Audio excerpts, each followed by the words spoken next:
નમસ્કાર, doctor Meena Trivedi, Ayurveda consultant, Porbandar.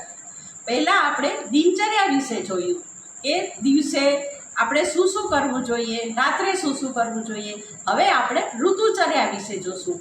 ઋતુઓ બધી અલગ અલગ હોય છે, એટલે માણસના શરીર ઉપર ઋતુઓની અલગ અલગ અસર પડે છે, તેથી દરેક ઋતુનો ક્રમ પણ જુદો હોય છે।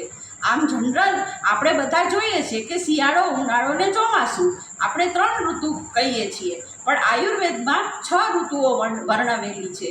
શિશિર, વસંત, વર્ષા, શરદ, હેમંત વગેરે 6 ઋતુઓનું વર્ણન કરવામાં આવે છે। તો ઠંડીની જે ઋતુઓ છે, આપણે પહેલાં એના વિશે જોઈશું કે ઠંડીની ઋતુ એટલે શિશિર અને હેમંત। એ ઋતુમાં શું કરવું જોઈએ? તો સૌથી પહેલાં તો એ ઋતુઓમાં આપણે સ્નિગ્ધ ખોરાક ખાવો જોઈએ।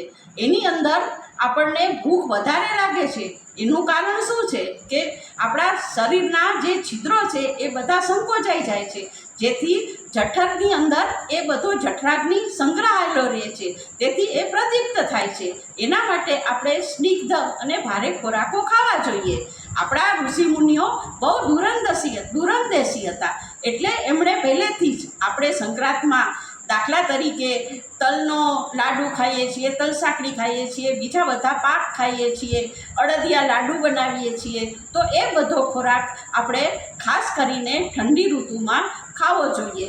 ઘઉંનો લોટ, અડદની વસ્તુ, શેરડી, દહીં, દૂધ વગેરે બધી વસ્તુઓ, આપણે જે ભારે ખોરાક હોય એનો ઉપયોગ, ઘીવાળી વસ્તુઓ, એ બધી વસ્તુઓ આપણે આ ઠંડી ઋતુઓમાં લઈ શકીએ।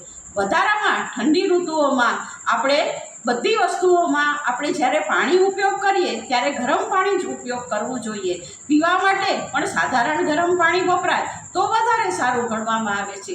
સૂવા માટે પથારી કેવી હોવી જોઈએ એનું વર્ણન પણ આયુર્વેદમાં મળે છે કે સુતરાઉ જાડી ચાદર, રેશમી વસ્ત્ર અને એના પર ગરમ કામડી પાથરેલી હોય ત્યારે ગરમ વસ્ત્ર ઓઢીને સૂવું જોઈએ, અને શરીરમાં આપણને ગરમી જળવાઈ રહેવી જોઈએ। વધારામાં મોજડી આખો દિવસ પહેરી રાખવી જોઈએ।